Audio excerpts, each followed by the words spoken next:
Creatine should be probably the staple supplement in your sports performance supplement regimen, I believe.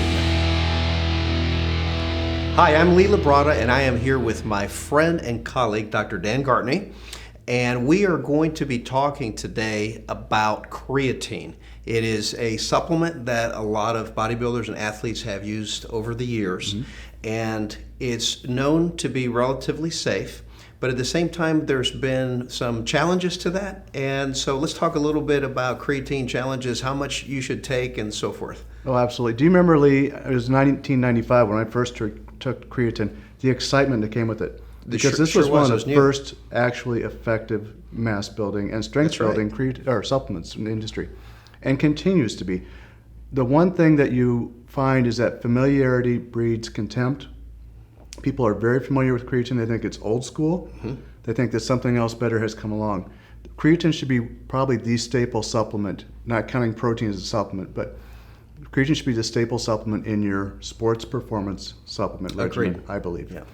The nice thing about creatine is it has been around for so long, over 20 years, that there's a tremendous body of research, there's a tremendous body of experience, and there's a tremendous body of anecdotal reports from people in your local gym. So you not only have the resources of what you can find in publication, you can find someone in your gym that has used it. It does. It works for increasing strength. Now, let me ask you this. How much creatine should a hard training bodybuilder or athlete use? This was one of the first issues with creatine. When they first looked at creatine, they followed a formula called loading. And you would take 20 grams of creatine a day in 4 divided doses of 5 grams. And then 5 grams a day maintenance. And they actually even cycled people on creatine. And people saw wonderful changes in their mass and their strength. And when they went off, the changes went away because the ergogenic benefit of creatine, which not only adds the ability to carry energy in your muscle cell, but also bringing volume into your muscle cell because of the water that draws water into it. Okay. So you had a higher demand for volume and more energy for building and more energy for recovery and for immediate energy use during your workouts. You could create a lot more force. So there was all these benefits to creatine that came along. And when you loaded, people saw in 5 days tremendous change. Right, because it was mostly water retention though, wasn't it? The weight change was mostly water retention, but even the strength change was coming along because they were increasing the creatine in their muscle cells, and it's the change that creates that benefit. Right. Once you've reached your plateau, and we can all only carry so much creatine in our muscle cells, the benefit sticks. Right. It doesn't go away if you keep using creatine. When you stop using creatine, only what your body would naturally provide through your diet and what your body makes on its own is what's allowed. So you lose that supplemental benefit of the creatine supplementation. So there was the loading technology back then. That was the regimen, I should say, and that was what people were just doing. So what's the right way to do it now?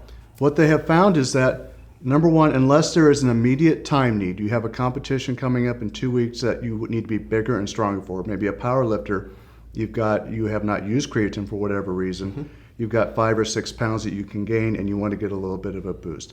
That's possibly the only conceivable reason you would load. What they have found is that if you just go into a maintenance phase, over a period of about 4 weeks, you reach the same exact levels and the same gains as you would have if you had done a loading and then gone to a maintenance phase.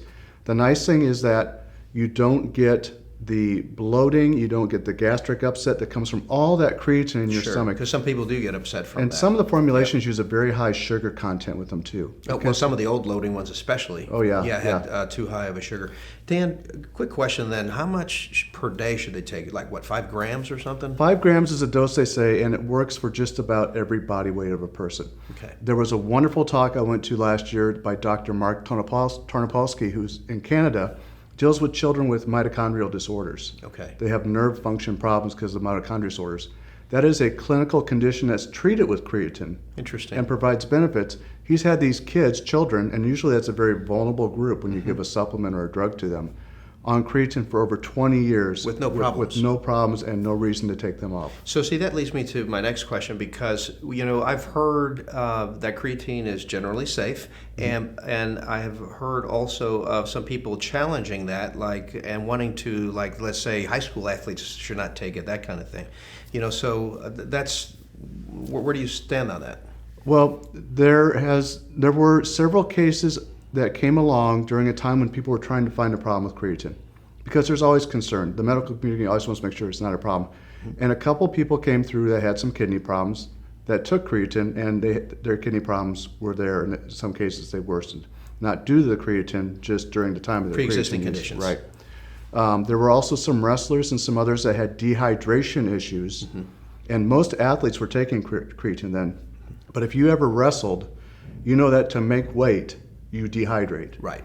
And if you're dehydrating there's problems that come with that. Oh, absolutely. In and of itself. If you dehydrate and you have cramping, the coach is not going to say, this was me pushing this kid too hard to make a weight class. Right. He's going to say, hey, he was using creatine. Right. If you use creatine appropriately, you consume it with enough fluid at the time you take it, you are not going to have a creatine-based issue. Most of the problem people have is gastric upset from taking too concentrated a form without enough water. Right, and just for those that are concerned, creatine is a natural substance. Your body produces creatine It's every day, natural does it not? in the diet, and it's natural in our bodies. If we don't take any in, vegetarians who don't have very, very little dietary creatine are the ones who make the most creatine of their body because they don't provide it from the outside. We tend to provide, if you're omnivorous or you eat both meat and plant food, we provide about half of our creatine, our daily need, through diet, half through our own endogenous or in our body productions. And we reach it, like I said, that baseline level, but our bodies are able to accept more.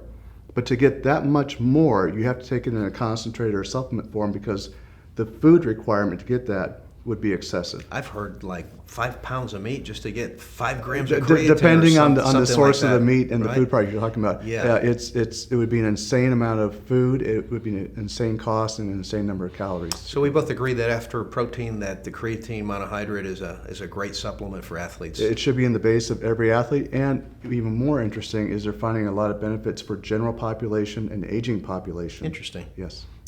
Dan, that was very, very informative, and I hope that clears up some of the questions and issues surrounding creatine monohydrate, which is just a great supplement.